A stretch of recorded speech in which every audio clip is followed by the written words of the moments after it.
नमस्ते दोस्तों, स्वागत है मेरे चैनल पर। आज हम बात करेंगे एक ऐसे संत की जिनका नाम इतिहास के पन्नों में कहीं खो गया। ये है संत भैरवी की कहानी है, जो एक दलित महिला जिन्होंने अपने समय की कुरीतियों को चुनौती दी और समाज को एक नई राह दिखाई। तो चलिए शुरू करते हैं इस अनसुनी कहानी को, जो आपको हैरान कर देगी। अगर आपको ये कहानी पसंद आए तो लाइक और सब्सक्राइब करना ना भूलें। ये कहानी शुरू होती है 17वीं सदी के एक छोटे से गांव से, जो आज के उत्तर प्रदेश में कहीं बसता था।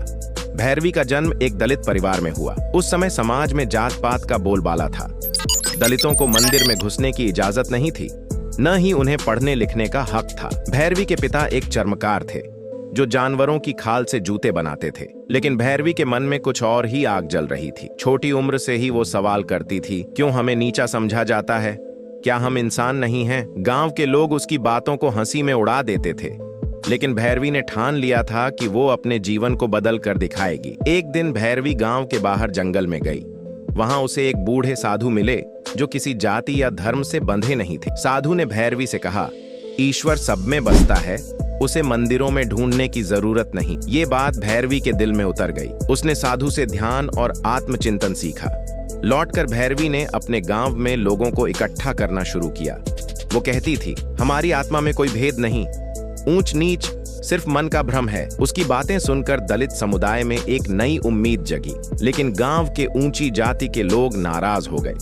उन्हें लगा कि भैरवी उनके नियमों को तोड़ रही है। भैरवी की बढ़ती लोकप्रियता से गांव के पंडित और जमींदार परेशान हो गए। एक दिन उन्होंने भैरवी को गांव के चौपाल पर बुलाया और कहा, तू एक दलित होकर हमें ज्ञान देने की हिम्मत कैसे कर सकती है? भैरवी ने शांति से जवाब दिया, ज्ञान का कोई जाति नहीं होती और न ही सच्चाई की कोई सीमा। इसके बाद भैरवी पर हमले शुरू हो गए। उसके घर को जलाने की कोशिश की गई, लेकिन भैरवी डरी नहीं।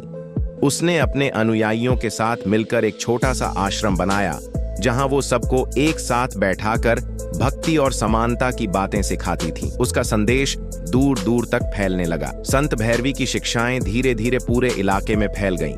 उसने कभी लिखित ग्रंथ नहीं बनाए, लेकिन उसके भजन और दोहे लोगों की जुबान पर चढ़ गए। एक दोहा जो आज भी कुछ गांवों में सुना जाता है, वो है, मन का मंदिर साफ करो, जात पात को दूर करो, सच्चा भक्त वही जो सबको अपनाए। भैरवी की मृत्यु के बाद उसके अनुयायियों ने उसकी याद में एक छोटा स्मारक बनाया, जो समय के साथ गुमनामी में खो गया।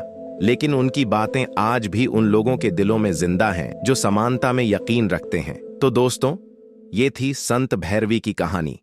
एक ऐसी दलित संत जिसने अपने समय से आगे की सोच रखी। ऐसी कितनी ही कहानियां हैं जो हमें नहीं बताई गई हैं। अगर आपको ये वीडियो पसंद आया तो इसे शेयर करें और कमेंट में बताएं कि आप अगली बार किस अनसुने संत की कहानी सुनना चाहते हैं। चैनल को सब्सक्राइब करें और बेल आइकन दबाना ना भूलें। मिलते हैं अगले वीडियो में।